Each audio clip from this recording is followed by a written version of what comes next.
The Washington Commanders go into Lambeau Field and get served a slice of humble pie. Guys, it's John from the Burgundy Breakdown running a solo episode to give you my reaction on last night's piss poor game in Lambeau Field. First one on the road.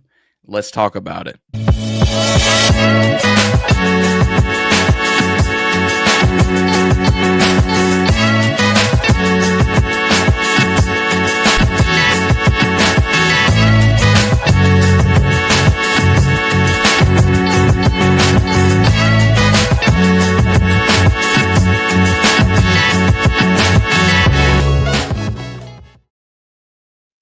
Yes, it is I. It is main event JD, John Dow, rocking the solo episode here on the Burgundy Breakdown. Obviously, it's early in the morning because you can see I'm still waking up. I still got the crust in my eyes, but as of last night, we are now 1-1. The Washington Commanders go into Lambeau Field and, like I said, get served a slice of humble pie and get absolutely humiliated. We showed up and got burnt and beat by the Green Bay Packers. Props to them. Props to Jordan Love. Props to Josh Jacobs. Props to Tucker Kraft mac and cheese. Props to Micah Parsons and that defense. 27-18 is the final score, but it does not show the whole story. Let's talk about it. Our first prime time game of the year, Thursday night football, under the bright lights in Wisconsin, in Lambeau Field. It doesn't look great. Let's start on offense. Offense looked non-existent. Offense looked putrid. Offense looked shook. We didn't score a touchdown until the fourth quarter, and it was to Zach Ertz, and then later in the fourth quarter is followed up by one to Deebo Samuel. So, why? Why could we not get the run game going? Why were receivers not getting separation? Why were tight ends, primarily Ertz and Sinnott, not getting open? Well, it all starts with the offensive line. The offensive line was getting destroyed out there. All right. I watched basically the second half of the game destroyed. It made no sense. We gave up four sacks on the night, and primarily where the big one came, the bulk load of these sacks and pressures came from our rookie Josh Connolly Jr. He was primarily one-on-one with Micah Parsons.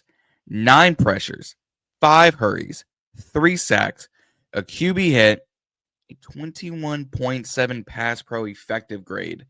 It's from Ryan Fowler, too. Like, insane. It didn't matter if Rodriguez was chipping, Bates was chipping a little bit. Didn't matter if it was... He got taken advantage of out there. It didn't matter if it was Micah, if it was Lucas Van Ness, if it was Rashawn Gary, if it was the 2 interior guys. Did not matter. Jaden was getting killed out there. Killed out there. Did not matter. All right. Receivers. Outside of the fourth quarter, again, non-existent. Leading receiver, Zach Ertz. 6 for 64 and a touchdown. Terry had 5 for 48. Deebo had 7 for 44 and a touchdown. Luke had a great, jump high ball for 19 yards. And then Noah Brown got in, Eckler got in, Sinnott got in, Lane got in, Krosky did nothing. Did nothing. On the... What am I looking for? On the run game, a total of 41 piss poor yards of rushing. Austin Eckler, 8 carries for 17 yards. Jaden, 7 for 17. Ja'Cory Krosky-Merritt built 4 for 17. Could not get the game running. By far, perhaps Jaden's worst game. And we didn't really have a turnover. We had turnover on downs. We didn't throw picks or fumbles. 24 for 44 for 200 yards and 2 touchdowns. He could not do anything back there. You want him to scramble? Doesn't matter. You want him to throw? Doesn't matter. You want him to run purposely? Doesn't matter. Killed back there. That defensive line came to eat. Because there's another there's another stat I'm looking for where they were just going after 5. Just going after each and every single one of them. It made, here it is, from Sharp Analytics.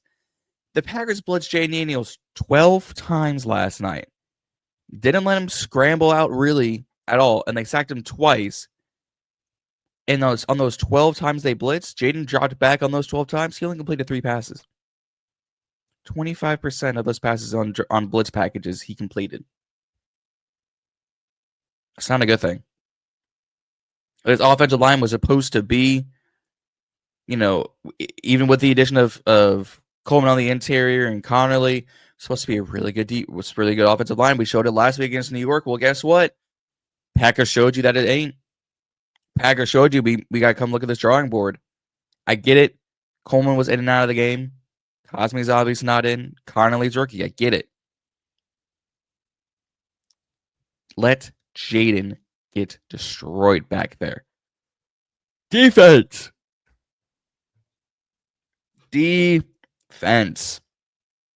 Boy, did they look bad.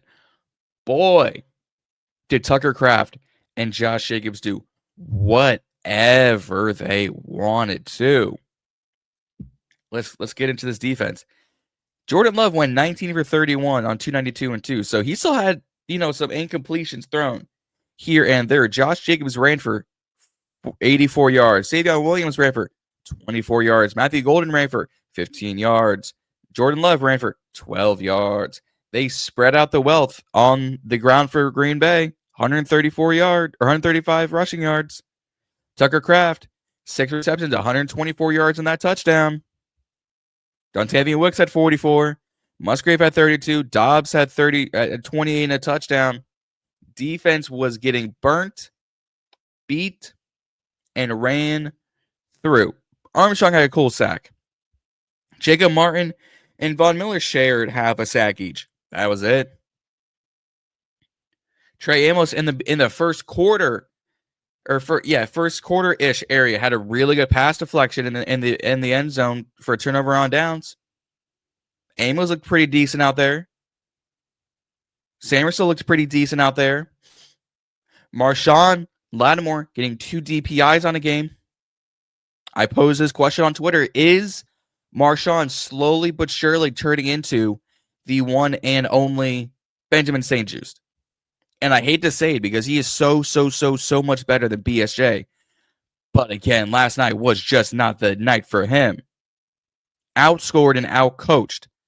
27-18 does not show the full picture. Rio said it. Josh said it. I'm saying it. Twitter said it. This game felt like 41-14. This game felt like Green Bay should have taken us up and down, left and right, north to south, east to west. As my boy Chisel says, from the east to the west, back to the east, back to the west. They should have ran up and down this field, and they did. We turned them over here and there on downs. Cool. We made them punt a few times. Cool. And they would go kill us on offense. What does not help this team at all are all these damn injuries. Let's get into this real quick. All of these damn injuries. All right. Noah Brown left the game. Groin injury. Dietrich Wise was questionable coming into this game. Gets into this game and plays a little bit. Carted off the field for a quad injury. He could be out the rest of the game. Jonathan Jones in and out the game with his hamstring. John Bates left the game pretty much halfway through because of a groin injury. And then the big one, Brandon Coleman was in and out of the game. And now we fear what happens the most. We fear what every team fears when their running back goes down. Austin Eckler on a non-contact injury. He was pretty much on the outside, I think either running a route or about to come break in. Or excuse me, he's about to come in and block. Pretty much tears his Achilles. Eckler was our leading rusher last night. Granted, they all tied for the same 17 yards. 5, and we include Coleman, 6 starters all went down. Running back, receiver, tight end, guard, corner, D-end. Eckler's probably out the rest of the year. We were already going to start leaning on Bill later into the season. Bill's about to get an increase of carries. Chris Rodriguez was out for his second week as a healthy and active. He's about to get in on this action. Jeremy McNichols, we use him for his pass protection. He's about to become part of this run game now. Injuries decimated us last night, and it did not matter in the grand scheme of things. But John, that's such a poor thing to say. That's such an inhumane thing to say. We were getting killed regardless. No Brown had a nice catch, cool. John Bates was blocking. Eckler, for the most part, was Jaden's only, reliable weapon in the first half and in the third quarter and going to the fourth quarter. Jonathan Jones was our rotational corner. Dietrich Wise, starting at the end. 5 verified injuries. Eckler last night got the unfortunate news came out last night, and obviously they wanted to get the MRI probably around Monday. But right now, it looks like Austin Eckler tore his Achilles. He's gone for the season. Dietrich Wise was carted off the field for his quad. He's easily going on IR. Probably 8 weeks. Might not see him till the bye. Might not see him till after Madrid. This team looked like they were unprepared, undercoached, just lacked aggressiveness, lacked confidence, lacked everything. And I don't know why. I don't know if I texted this and put it a part of our BIB final score, thing on Ballin In Burgundy podcast and the Burgundy Breakdown. I don't know if they were out. I don't know if they were lack of preparation. I don't know if it's a short week. I don't know if it's because they weren't on the road. They looked burnt. They looked underprepared. They looked lost until that fourth quarter. And it wasn't even like early fourth quarter they started. We didn't score, I think, until like 8 minutes left in the fourth, where Jaden dumps it off to Zach Ertz and he gets it in for the touchdown. Later on, he kind of throws it to Debo, and Debo fights his way. And then Luke McCaffrey gets the 2-point conversion. That's how we get to 18, by the way. Touchdown, Zach Ertz kicked the PAT. Touchdown, Debo Samuel, 2-point conversion by Luke McCaffrey. Onside kick? Nope. Oh, and let me not forget Matt Gay out here participating in the Cody Pocket Challenge. One of 3 from 50 yards out, and you doink it off the right upright, and your other one from 50 goes wide left. This isn't the highway. This isn't Route 66 where you can peel off left or right to take an exit. No. It is Friday morning, and news has not come across our desk that you have been released and relieved of your duties. We needed kicker competition this offseason because we knew Matt Gay isn't clutch from 50. We knew Matt Gay was not a consistent kicker from 50 yards out. And they still felt comfortable bringing the old man. Why? Because he gave him $4 million guarantee. Guess what? Did not matter last night. He took ownership. Man, the balls were my fault. From 50 yards out, they were my fault. I was inconsistent. We know you were consistent. We know. They were right last night. Pundits, analysts, we put it out Wednesday night. We put out a reel saying they have no faith in JD5. They have no faith in Terry McLaurin. They have no faith in Frankie Olivo. No faith in Trey Amos and Mike Cameron. So no faith in Dan Quinn. And they were absolutely right. Absolutely right. Could not do a game, a football game in 60 minutes. This was over by minute 30. We could have wrapped this up at halftime and been, well, it would have done us no good. I was at work the first half. I come home, turn on the TV, eat my dinner. I lost my appetite. And before y'all in the comments, well, John, you were in a Slim Jim. No, I was eating relatively healthy. I had a nice little salad and a nice little unsweetened tea. I lost my appetite. We had boots on the ground last night. Didn't matter. He texted us in the group chat, y'all. I can't. Boots on the ground last night. Reedie was in attendance last night. Reedie BOTG. Boots on the ground. And we lose like this. We knew going in, Tucker Kraft, Josh Jacobs need to be taken seriously. Didn't matter. We knew Jordan Love can get mobile and, get the ball out quick. Didn't matter.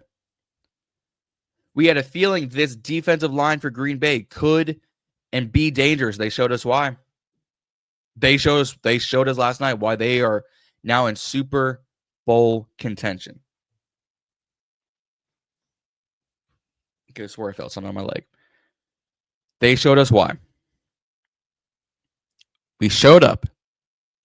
We put pads on. We walked through warm-ups. We kick off. And we're eating crow.